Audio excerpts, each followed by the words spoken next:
Plaintiff Virginia Rasmussen says she started dating the defendant after they met in a homeless shelter, and she claims it was one of the biggest mistakes of her life. The plaintiff claims that after meeting the defendant at a homeless shelter, she began dating him, but now she regrets it. She claims that he was overbearing and falsely stated that they were engaged. She's suing him for unpaid utility bills and a car balance. The defendant disputes having ownership or control of a vehicle. Virginia claimed that Thomas had told her that although he lived by the cowboy code, he did not possess it. Virginia added that Thomas attempted to dominate her and sever ties with her closest friend. The judge then gave Thomas a chance to speak. Let me allow him to give some background, sir. Miss Rasmussen and I did get engaged. I bought her a simple ring. It's insulting. Not only would it be insulting to her, but to me as well if I asked her to use her ex-husband's ring. That's just wrong. What was the relationship like? I tried to compromise with Miss Rasmussen on friends because I told her that if you want to have your friends over and I'm not real happy, I don't care for them that much, please let me know. I can go fishing. I can go do something else. I tried to compromise many times. He claimed Virginia had trouble compromising and got into arguments over little matters. On a previous New Year's Eve, Virginia hit him in the stomach. This was mocked by a police officer and everyone in the crowd laughed. Virginia then spoke about the car that she had just purchased. She demonstrated the benefits of the car deal she and Thomas had made. Sometimes Thomas didn't get paid. Thomas claimed that from February 22nd to April 19th, he paid Virginia. He claimed to have returned the keys. The Jeep was junked in Virginia for $290. Thomas claimed to have paid at least $120, but lacked the precise sum. The judge ruled that Thomas was required to pay Virginia's request. The decision is made. I paid Miss Rasmussen on the Jeep from February 22nd up until April 19th, $32 a week. I am in dispute of the whole. Let me ask you, on this this contract that indicates $900 was owed. Yep, I wrote up the contract. I'm gonna pay you $20 on the bill, and I'm going to pay you $30 on the. I wrote up the contract separately with the Jeep. I don't feel that I owe Miss Rasmussen the amount on the Jeep. I do not have the Jeep in my possession. It was mechanically unsound. What'd you do with it? I junked it. The defendant accuses her father of treating her horribly. In return, the plaintiff verbally attacks his daughter's boyfriend, implying both he and his mother are drug addicts. Judge Mathis commends the plaintiff's boyfriend for restraining himself and warns the plaintiff to be careful about how he's acting. Mathis inquired as to the defendant's father's activities since July. And treated, wouldn't communicate with What him. did he do between July and now? That I'm a whore and I need help and I need mental help. He and she also quarreled about her boyfriend's text messages. Then her father said that she was never called a trumpet.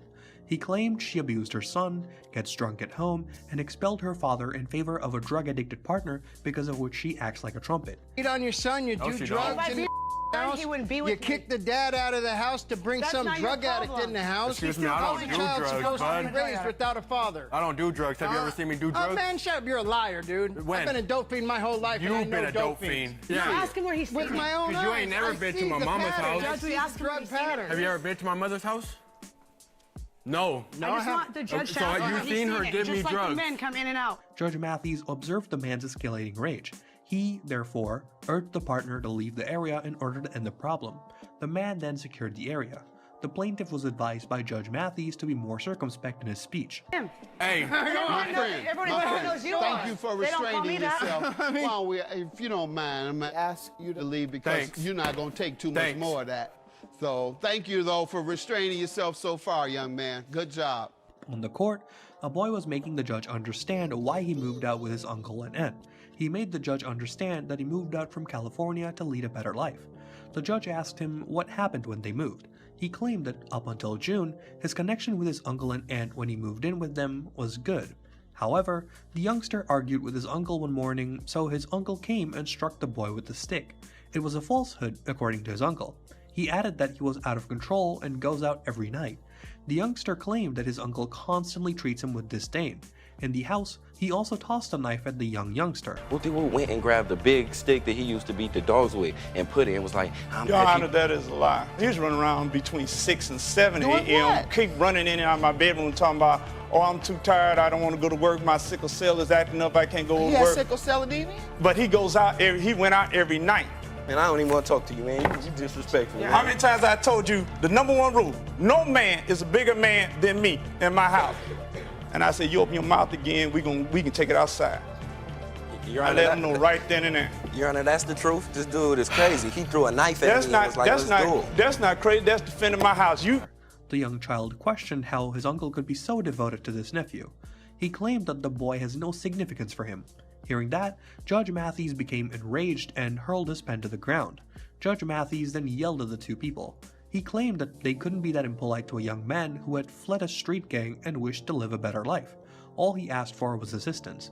He added that nobody leaves a street gang. The majority of them stay and go on to destroy themselves. Because he recognized himself in the youngster, Judge Mathis broke down in tears. He claimed that the boy's uncle and aunt gave him hardness. He went through all his life.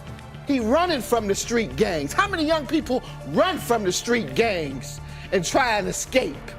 None. Most of them stay there and try and survive and kill each other or destroy themselves. He got sickle cell anemia, no parents. And yeah, I'm crying because I see myself in it. There's one thing to give a young man tough love, but where's the love? All I hear is toughness. The defendant says he has been paying child support, but he cannot provide documentation. Judge Mathis asked him about his child support payments and his work records. The defendant replied, on and off. Judge Mathis questioned why he works intermittently. The defendant claimed that although he's a fella, he can only obtain certain types of employment. The judge ruled that it wasn't a good enough excuse. The defendant claimed that just because he doesn't personally pay the organization, certain jobs I can get, certain jobs I can't. Just because I don't pay the agency directly, don't mean I don't support my kids. Kids out with their birthday celebrations, sports events, and school-related expenses. Yet, his girlfriend claims that everything is a lie. He claimed that although her girlfriend could call him anything, she couldn't label him a lousy father. The judge further stated that he can make payments totaling more than $180 each month in cash, kind, etc. However, if he appears in court, the judge will order him to pay child support. In the end, Judge Mathis ruled that they must comply with the court's order or pay child support through the court. What is your work record? Have you been working steadily? On and off, Your Honor, but... Why? Why on and off? Pay through the court, right. or you pay directly the amount by check or money order that the court has ordered. You could give more than 180, and you get to court, and she's saying, Your Honor, he hasn't given me any child support, and there's an order for 180, and you say, well, Your Honor, I've given it over $300 a month. Yes, sir, and young men and young women who are watching, you better pay through the court.